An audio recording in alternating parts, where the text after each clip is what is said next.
Elevated Grapes Podcast. Elevated Grapes Podcast. With your host, Sethi. Your host, Sethi. And Stylist Rashi Bindra. It's time to get started. Let's talk fashion, shall we?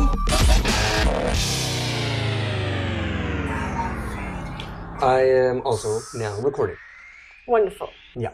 All right, guys, welcome to Elevated Grapes. I am your host, Sethi. And Stylist Rashi Bindra. So we have this down now. Like it's like a 1-2 punch. It's like, you're taking out someone 1-2.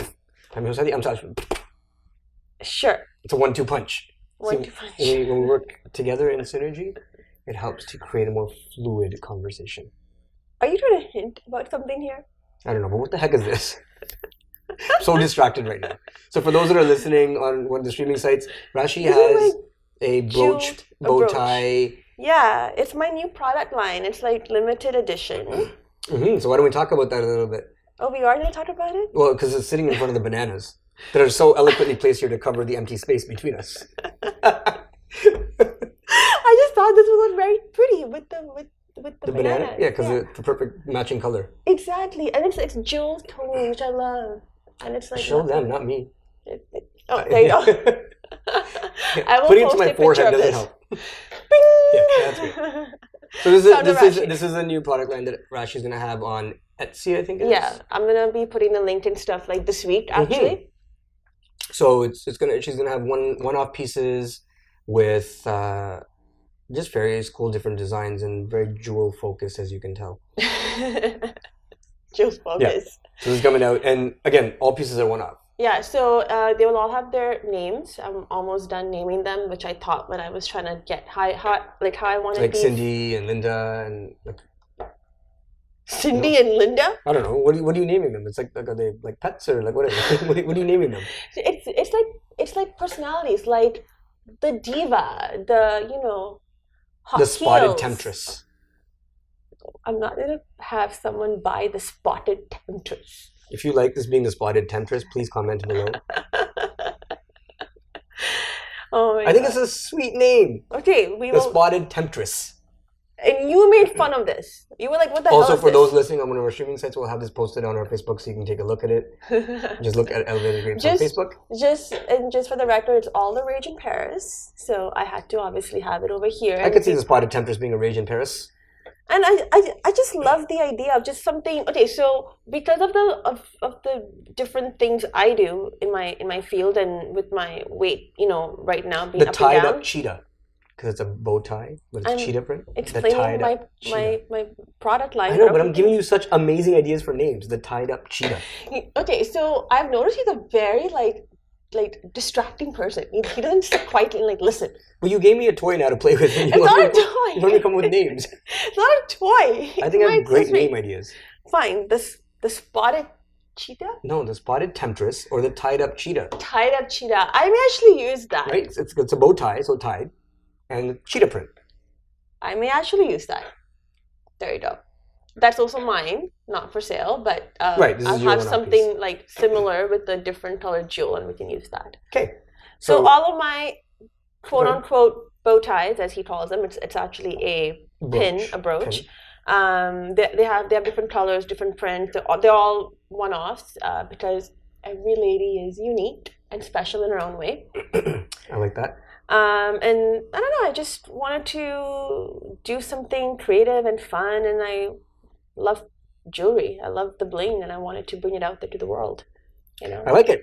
And it speaks to you too, because it's fun, funky fashion. It's still wearable every day, but it still has a little punch to it that you wouldn't find in sort of everyday fashion. So it's nice. So I have this, and even though it's not here, I have like a winter hat with pearls on it and, and jewels on it, and matching gloves that go with it as well, which you could buy separately or together. And it actually speaks about stuff I like, but I can also see a lot of girls and women just having some fun with it, because winter gets so blah, and Christmas sometimes can get expensive, and you don't want to you want to shop for yourself, but you can't always. And sometimes if you are going through health issues or things like that, your weight can go up and down. And these are just cool ways to update your wardrobe, and it's not very expensive either. You run an interesting show called Teo Corp Show, and it is really bringing the world of high fashion and corporate together. And this really speaks to it, because this can be used in sort of the high fashion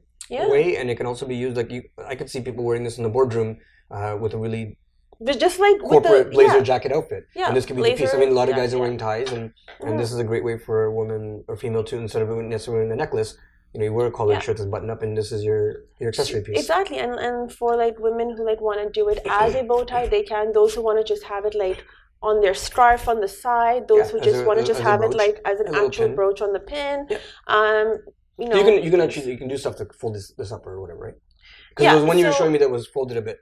Not like this, but no. So I have one that's a bit shorter, and it has the jewel as well. But it's a lot shorter, so it's not as long of a. Anyway, follow Rashi's Instagram because she'll be posting about when they're up for sale. It's gonna be at some point this week. I just have a couple of small tweaks left, and they're all ready essentially to go and get shipped and the fun stuff.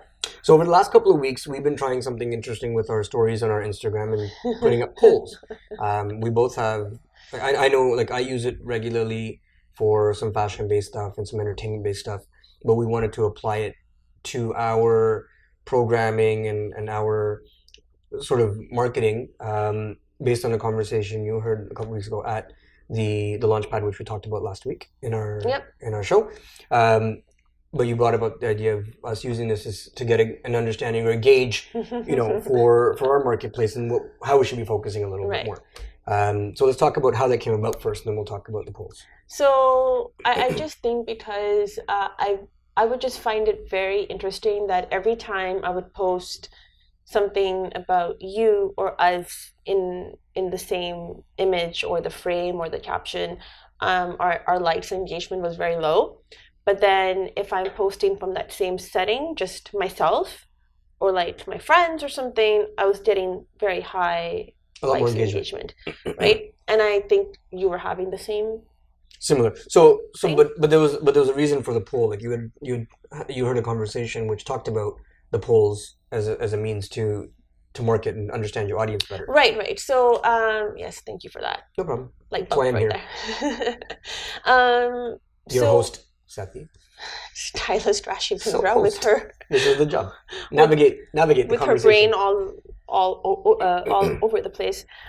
So one of the conversations we were having, especially at the summit, and I think that was also a bit before when we were talking about our 2020 strategy, is that now we know what we have established, but we want to understand our market better, and we want to know what people like about us, what they don't, how can we go to the next level, and at the same time still keep it very authentic, very real, because that was one of the things that's very, so in terms of our values for our brands, both individually and as a team, is that we want to keep things real. We are very big on being approachable and also being very, very, very authentic at what we do, and that's kind of showcased in the way we've done our podcast and our videos. Respectfully real, not real in a way where it's in terms of real of who we are to our characters. We're both very cognizant of our markets, our surroundings, and who we are. We're not raunchy real. You know what I mean? I don't think I'm ever raunchy. No, but I'm not saying you are. But I'm saying I think I think real can be mistaken as that. If you want to be real, right. So you're gonna act all sorts of way and drop F-bombs and be have meltdowns on, and we're not real, meaning sticking true to yourself. Yes. Good answer.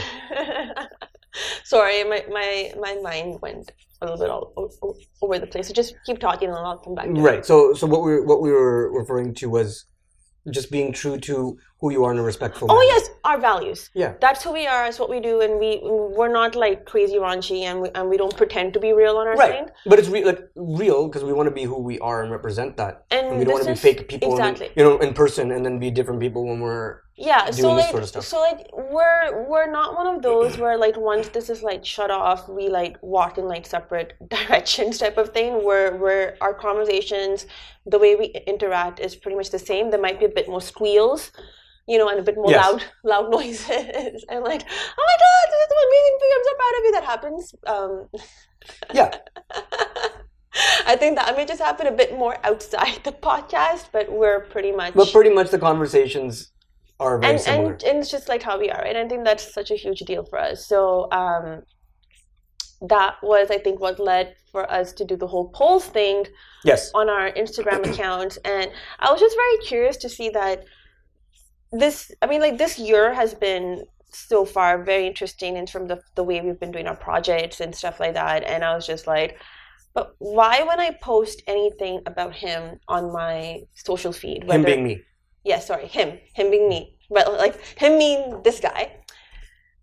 Let's like calm down there with the smiley faces and the hand gestures. So I've noticed that whenever I would post anything about him on my feed or my stories, and even if it's not a project that has to do with us, just like me being very proud of like what my friend is doing and all of those things, I get very less engagement and likes. Whereas if I'm posting the exact same setup or setting or caption with me and my friends in that area, or just me, all that engagement and likes is like a lot higher. So I was just very curious to know, like, is it guys that don't like him? Is it girls that don't like him? Like, why? Like, is it a high percent? Like, I was just wondering, like, why do people not like your face on my feed? I don't see anything wrong with my face. I'll get back to you on that. And and then we did that on yours as well. And so I have 2 accounts, and I got like close to about 100% on my host account, which I mean, so and I'm thinking some of this may relate back to you. So I have an account that's been around for quite some time, and that's my entertainment-based account, and I do post some stuff on there to keep people sort of in the loop and just keep a reminder out that that this is a project that we're working on, and I want people to obviously be engaged in it. And then follow our other pages where we do a little more detailed snapshot of some of those things. And my host account was really truly built when we started this project. So a lot of the following in that is really just based on this project and the work that you and I are doing together. So I got 100%, almost 100% in that space. The other page I got maybe 70% who are interested or would like to continue to see anything to do with the projects you and I are working on, or Elevated Grapes. Or just my face in general. Right, or 30% or so that we're not interested in seeing anything going forward, which may or may not relate over to your account, but I think also it's those are people that have been around on my Instagram for some time. They're not used to seeing that kind of work or that kind of stuff, because I don't really, outside of the work that I do, I don't really post many other things. And so maybe it just doesn't get that kind of engagement. But like I said, there's certain people didn't really care for it, so which is fine. I mean, I expected that. It's more male. Like, do you have an idea? It's a pretty mixed bag. Female? It's a pretty mixed bag. Like, I was looking through it, and actually, it's funny because I put one of them in my WhatsApp group because we didn't understand why this person said no. Like, and they were just laughing. Everyone was laughing at it because that there's a funny story behind that, but it's an internal conversation with that group, so that's why they just found it funny. But I mean, like I don't. It was a mix. I couldn't say it was more female or more male. It was pretty mixed, which was interesting. So, but it is interesting. Whatever. I mean, I expected, to be honest with you, I probably expected it to be about 50-50 because I don't get much engagement on that stuff either. And it would relate over, because if the suggestions I made on there for people to follow the Instagram account or the for both Elevated Grapes or my other account or your account or Elevated Grapes project stuff, the engagement on that would be higher, but it's not. See, so what I did, I posted the exact same thing as you did for the polls, but I did not mention Elevated Grapes. And I did that on purpose because I wanted people to react just based on the fact that, like I said, like when I promote you or when I showcase all the amazing things that you do, it's not necessarily relating to Elevated Grapes. Yeah, I think I said Rashi or Elevated Grapes. So there's some really cool stuff that you do, or some cool dates that you like spin at that I have nothing to do with it, right? But as a team, or just as like our like friend circle, it's like we're like so proud of you, right? To like get that and things. So it's just like, oh my god, like, check my homie out. Yeah, it's your favorite word. No, it's been around there for a while. Yeah. And all that stuff. And so I was very just curious to see how that relates to people. And it was funny because I had like, I think 75, 30 or no, 75, sorry. 25-ish. Yeah, or actually, no, wait. 35 said no. So I'm assuming. Similar numbers. So it's curious because the ones who said no were all women.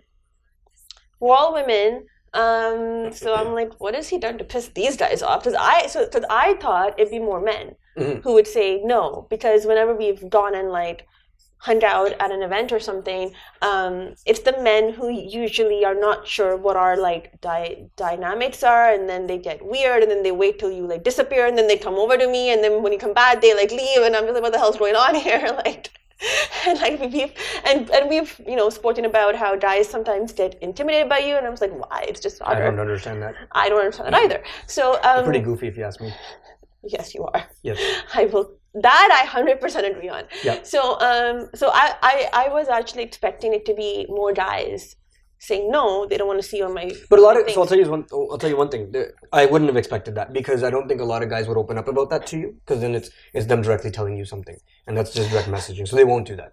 So even when we talked about this and you mentioned that this is what you expect, I was like, sure. But yeah, but I thought at least one guy would say like, no. The girls based on the relationship will be more open with you, so they're more likely to tell you the truth on what they're feeling or not. Yeah. Whereas the guys, if it's a guy that's gonna be intimidated when I'm around, he's definitely not gonna tell you something over social media, because then it leads to potentially asking questions which he doesn't want to answer.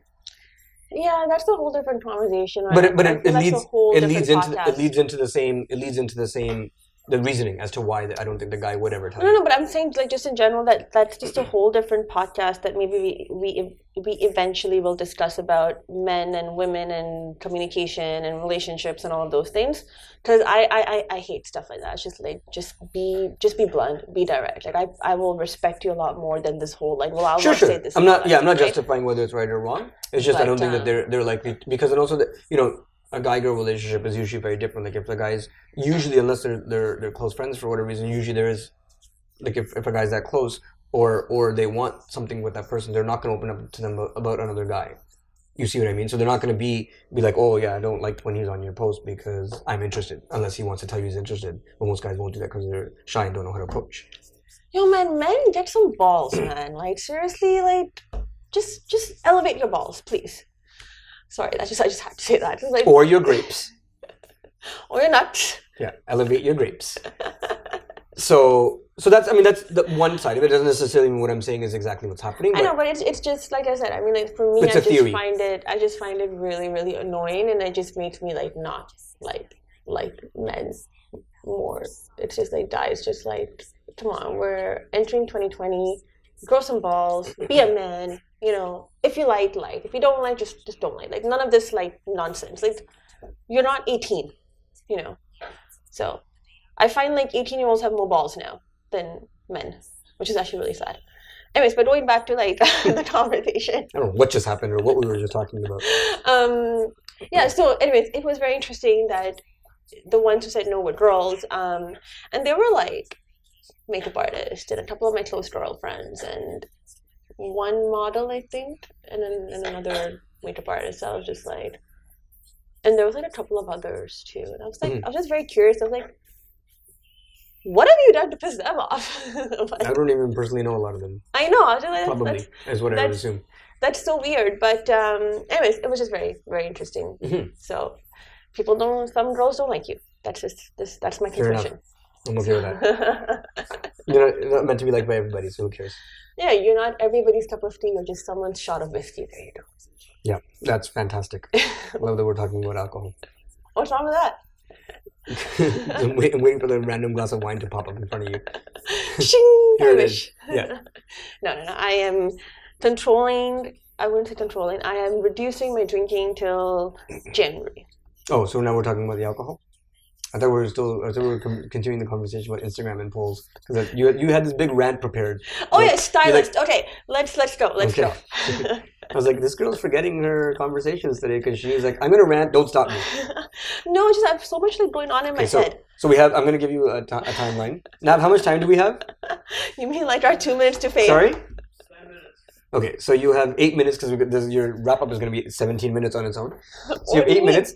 Ladies and gentlemen, I'm going to sit back and relax, and it is not, Rashi is going to go on her rant for the next 8 minutes. It's not a rant. It is a conversation about stylists not being given the love and respect in the city that they should, and being understood as to what they do. I mean, like, okay, people complain about wanting to pay a stylist. Now, these people are the ones who actually need help in their wardrobe, or whether it's a fashion shoot, or whether it is like a designer and the client and all those things, yet they do not want to pay a stylist, or they do not want to get the help of the stylist, despite the stylist being the one who does the most running around, all the grunt work that people do not like to do, and come up with the really cool things, and helps the person or the designer, reach that vision.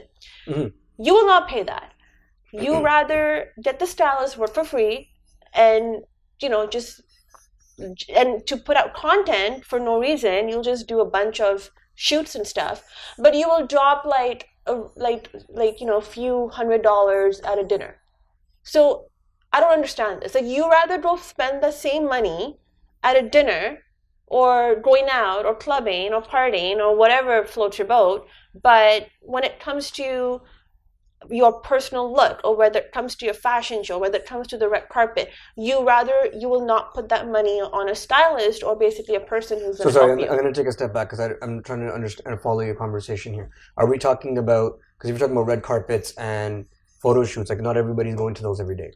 I'm talking in general, because that problem is not just in the fashion industry. I've been having conversations with like a bunch of stylists, and I actually had one that does more personal style, and he's like, I'm coming to a point where I might just like stop doing this, because it's not worth it for me in Toronto. It's really, really not.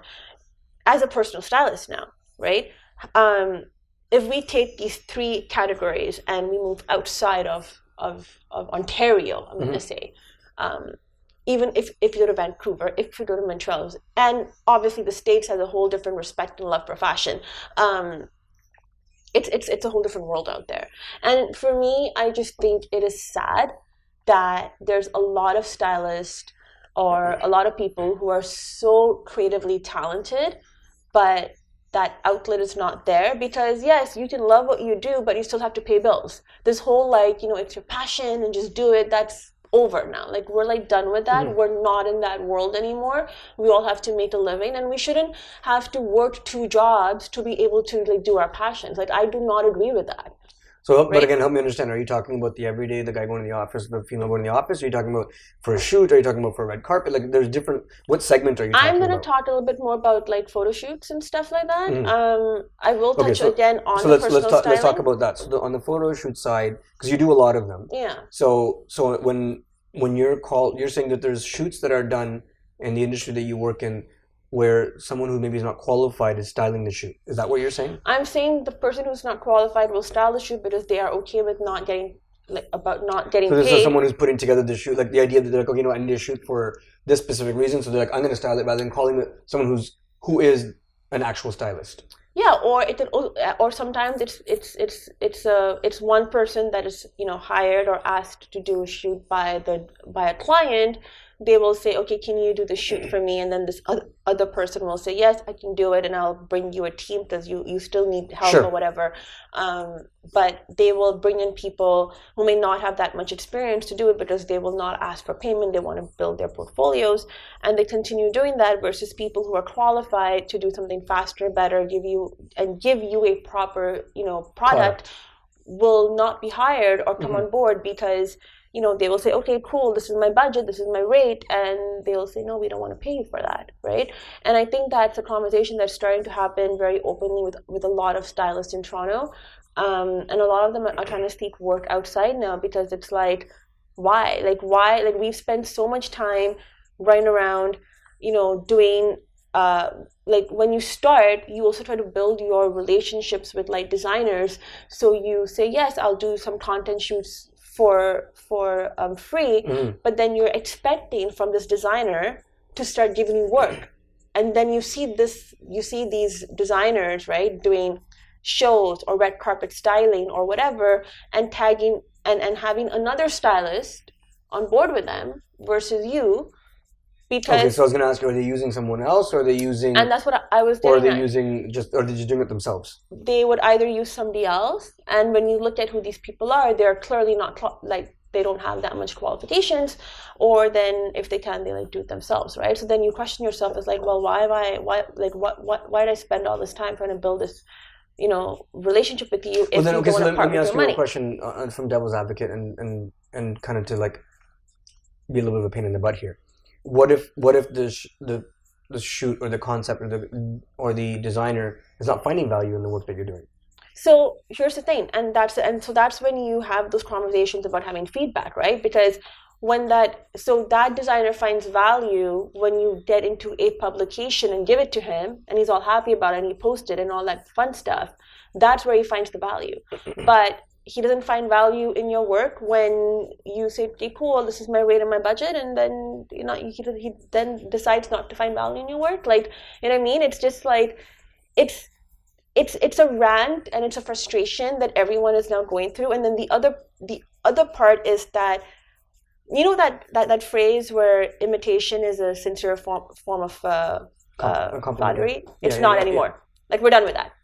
So it's done with. When it comes to designers themselves, like a lot of designers come from the background of being a stylist person, and they eventually went into building their own line. Not necessarily. I'm not saying all of them, but there's a lot of them that do that.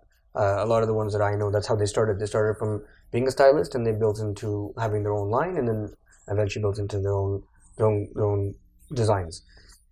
So they do have the styling background. I'm talking about clothing designers, because it's the industry, part of the industry I know of.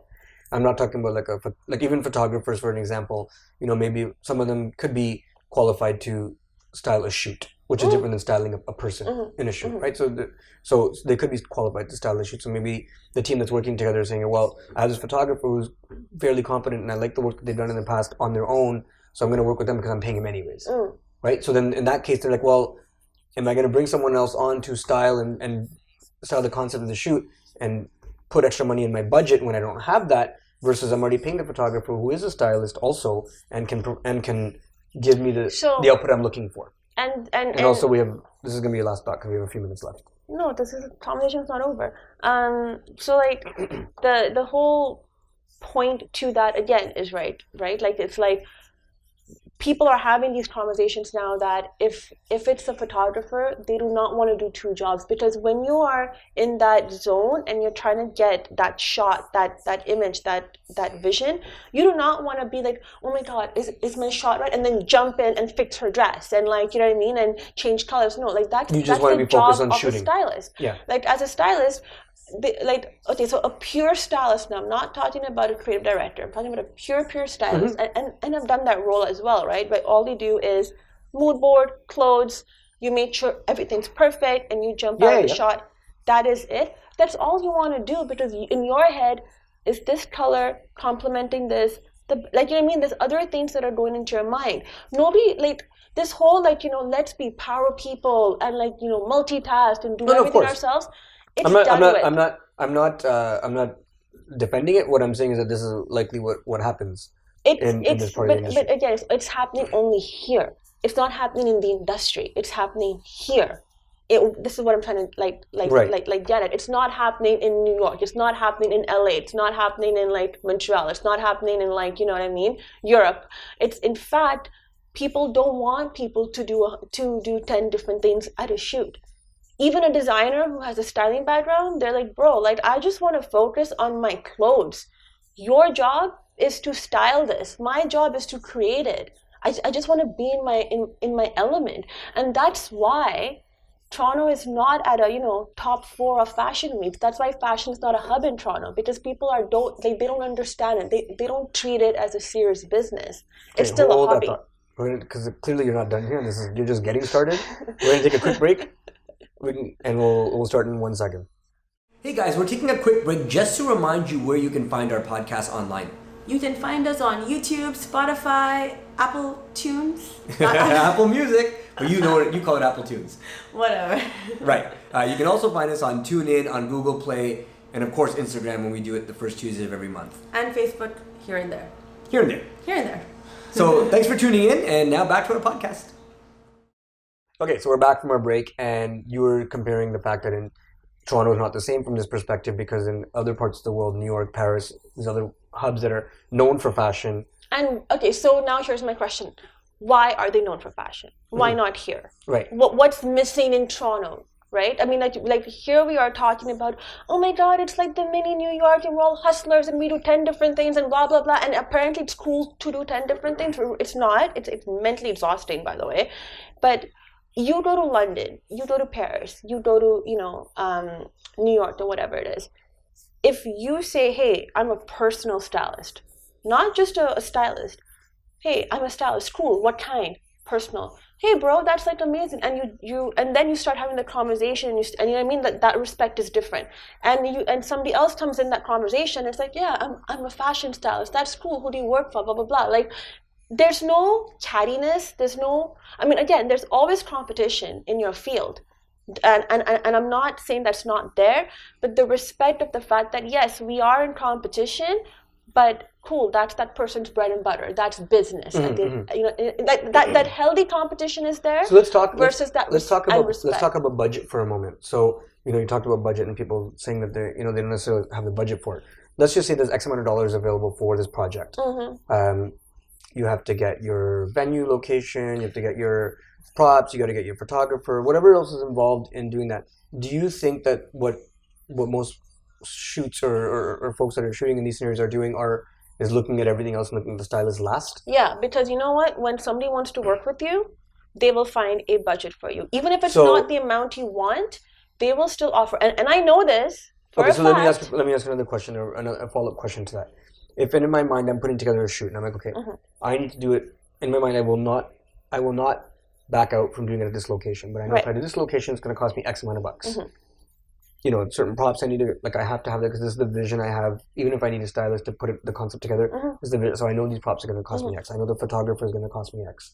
So, and if I have a budget, and that's like I'm done now. Like because that's my vision. And if I need a stylist to bring it all together, but I have no further vision, I have no further budget for that vision, then what option is left with other than to do it on their own?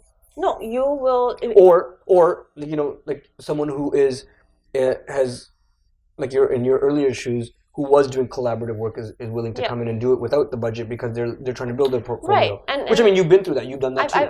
And that's why. And so I'm not denying that when you're starting out, right, that you shouldn't do a bit of free work to get your name out there. I'm not denying that. We've all done that in whatever field we have chosen to, of course. Right? But once you pass that beginner's line, right?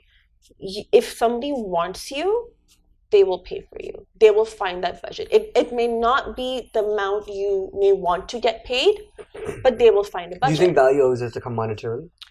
I think now it has to. Before, it wasn't given that much thought and respect because people just wanted to be out there. Okay, so what if let me rephrase that question.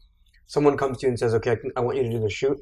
I can only pay you X. I know your regular rate is Y, but the shoot is being pitched to this magazine that you really want to get into. It doesn't have to be, I'm not even taking Vogue or an Elle or anything like that, but even a mid-tier magazine. Yeah. But we'll give you the exposure. What's your response in that scenario? Well, first again, it depends. One, I'm getting paid. It may not be my rate, but I'm getting something because I guess what I'm asking you is what is value to you at the end of the day in that scenario? Okay, or fine, money's off the table. They don't have money. Then I'm not going to do it because what if it's a magazine you've always wanted to get into? If it's a magazine that I've always wanted, but now see, that depends who I'm working with. It really depends on what the scope of that project is, right? Because yes, if it's Elle Canada, if it's Vogue, if it's fashion. I'm not even talking the tier 1 magazines. If it's a here's the thing. If it's a mid magazine, I've said no. I've said no in the past.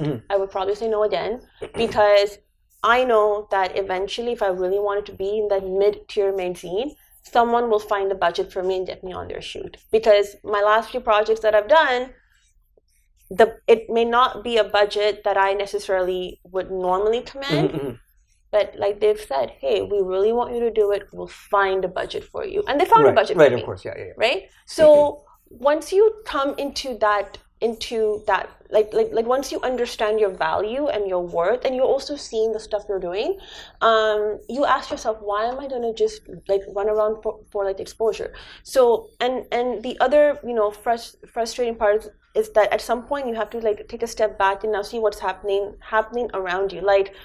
My other, I wouldn't say issue, but I would say that it's another point of frustration that, again, a few of us, I'm not saying all of us have these conversations, but there are a few stylists and I that we've had these conversations where it's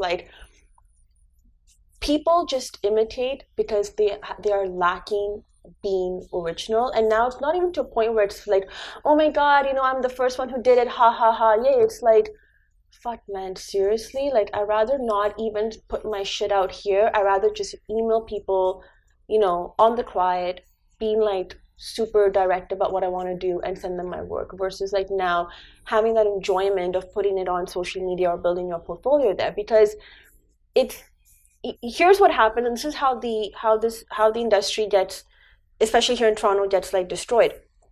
I know when I've so compared last year to this year, some of the types of projects that I've done, I see certain people in my field doing the exact same thing. Not even being creative or like original about it. Doing the exact same thing. And like, I'm just that you've done in a previous project? Yes, that I've done in the previous project. And these are the people who like stalk my stories or they go on my profile. And I mean, like, I see who's doing what, and then I also see how these same people who may have helped me at some point last year, this year when I want that help or say, hey, I would like to work with you on this, they will not work with me on it. So two things from that, right? Your two comments there that I'm listening to. So someone is going in and doing the same work you're doing. Right, but I'm coming to that.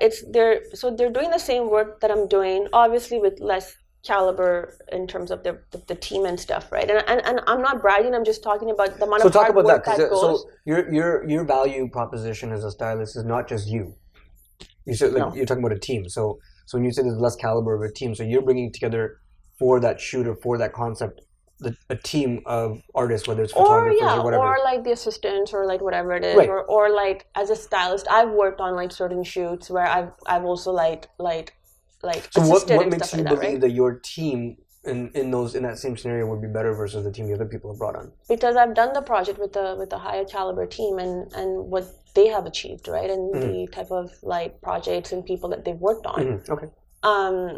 So first of all, that's like also very, very, I wouldn't say it's very frustrating, just now to a point where it's like, at least be original. If the industry is already up and down here, at least if you're going to do something, just do something of your own now. Like start thinking, start using the wires. But they'll go back and say, well, they'll use the word inspiration. And I hate that word. I mean, you use it too. Like you use it but you'll use it. You use inspiration, and I know, again, and you don't explain to I use it at a different level. But when people who may have not hit the heights that you have, the way you look up to certain stylists on an international scope, they may be looking up to you in that same scope in your own market. But okay, so now I will say this is that when I create a mood board or a shoot concept for a client. Yes, and I'm just sure how I say the word. Yeah, sure. Inspiration. Yeah. I take that. So when I say I'm inspired by this photo shoot, my mood board may have 1 or 2 images of that photo shoot, but my notes, it's now, this is what makes me different than everybody else who's quote unquote being inspired, right? Not only am I writing what has inspired me from that image, but then that mood board follows a whole different concept and storyline. Right. It's just that's used just a base. Exactly. In terms of and idea, then, or like you build off of that and make it your own. And then the final project that comes out to be is sometimes very different from what we started from the drawing board, because my drawing board is what inspired me, but my final product is the team and being creative and just like letting things go, and it's how you work and it's like how you see things, right? So sometimes in the moment you see it like your location, you see a shot and like, and you just take it. This, exactly. And I've done that so many times, versus being like, oh, because Rashi spent 1 year getting published in like 11 magazines, I'm gonna do the exact same thing now, and boom boom boom boom boom, and you're just like, cool. So do you have just done some certain things differently, like get creative, like blah blah blah? So you're saying these other people have been published in the same magazines? Yeah, or similar, or just like that same process, and you know what I mean. And isn't that the goal of a stylist, to get published in magazines? Not. It again depends like where you're going with it, right? Like if you've noticed this year, I've not been published in that many magazines, but the ones I have been, they hold some value. Mm-hmm. And even the work I've done this year, I've not done it's less quantity, but it's more quality. It's bigger projects now, right? Like it's not like, oh, I'm gonna get published, I'm gonna run for this shooter and all that stuff. Like I spent some time doing that. You pick and choose your projects now because I can and because I want to, and that's the value that like you want the right projects for your branding. And that's and at the end of the day, like I said, this is not a status thing for me. This isn't eventually be my like bread and butter. This is what I live for. It's what I love doing. So for me, it does become very protective in a whole different manner. And also it's frustrating because sometimes you see people, they may have more context than you, they may have more resources than you, and it's like, dude, if I had what you had, I'd be creating shit like there's no tomorrow. I would not be going and imitating your stuff. You know what I mean? I'd be like, oh my God, this is my playground. Let me just go. So for me, that also shows that you are a very lazy person. Right? Right. It for me, that becomes that. So it's not a rant. It's just a conversation that is being Can someone please Google the word rant? That's been like that we are having in the city, amongst a few stylists who trying to see the bigger picture. They have bigger goals, and they're just like, we're so fed up, we're so tired of this that either we don't want to work in Toronto or we just want to be very careful now about like what we do, and I just think that sucks. So what's the solution for those that are trying to work locally and want to build that here? Leave. Honestly, leave. Like, build your portfolio outside of here and then come back, and then you might actually get some respect. But why not build a collaboration or coalition of stylists who understand and believe that, and start to have those conversations on a more open platform versus internally over your WhatsApp or on phone conversations? Like, why not try to build so that at least the community itself sees this? The community, that'll benefit everybody, I think. Well, here's the thing, right? Like, again, the community picks and chooses what they want to see. This will only change when the mentality changes. Yeah, but the mentality is not going to change unless someone tries to make that I don't want to use the word movement, but something to move the needle on that. And if there's, say, a group of 8 of you as an example, or 5 of you, whatever the number is, that doesn't really even matter, who feel this exact same way, why not have these conversations and put them at, whether it's a blog or whether it's something where you can share. And you're not ranting and bitching about people, but you're more sharing how the industry should be and how stylists should sort of unite a little bit so that they're all in the same spectrum, even if they're of not the same caliber and they're learning, but just so they understand, because they're eventually going to get to the stage where you are or where the other stylist is, and they're going to honestly at that point think of the exact same things you're thinking of, because it's going to be like, well, there's stylists who are now coming up that are doing the same things to me, but they're not going to recognize it that they did it at one point. But if they hear the stories and the challenges that the stylists at the mid and top tier level are feeling, it'll help open their eyes to how they should treat the business. Because that's I'm talking about the business side of it. Yeah, right? Absolutely. And right? but it's only going to happen if people like yourself and the other stylists that are having these conversations make them a bit more of an open format conversation, so that other people in the industry are aware that this is the concern. We have a solution for it. Like, obviously we want to get our value paid, but work with the younger stylists or the less I don't want to use the word qualified, less experienced stylists, so that they can learn through that too, right? And whether it's a workshop or whether it's blogs or, you know what I mean? Like, there's ways to help bring that community together. We talked about in our last podcast through music or whatever. Every community has a challenge of some sort. And that all sounds great in theory, and I would love at some point for that to change. And there are, there are a couple of stylists who are very like, you know what, we see the problem, we like understand it. But again, it comes down to at the end of the day, because a stylist role is actually almost like being the middleman, who's going to pay that stylist? It goes back to budget. It goes back to the designers understanding what this business is now, right? Because you'll have designers who have no problem wanting to charge you $300-400 for their pieces, like for a jacket or for like something basic, because for them that's their value.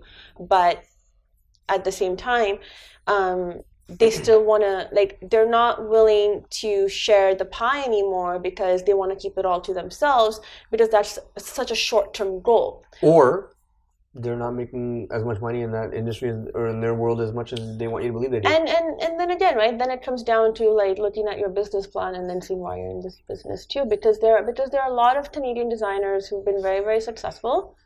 For sure. And there's a reason. Like yes, unless your clothes are like really terrible, that's a very, very different conversation and story. And I'm not one to judge, because I still feel I'm not a high-end stylist. I'm still like, you know, in between.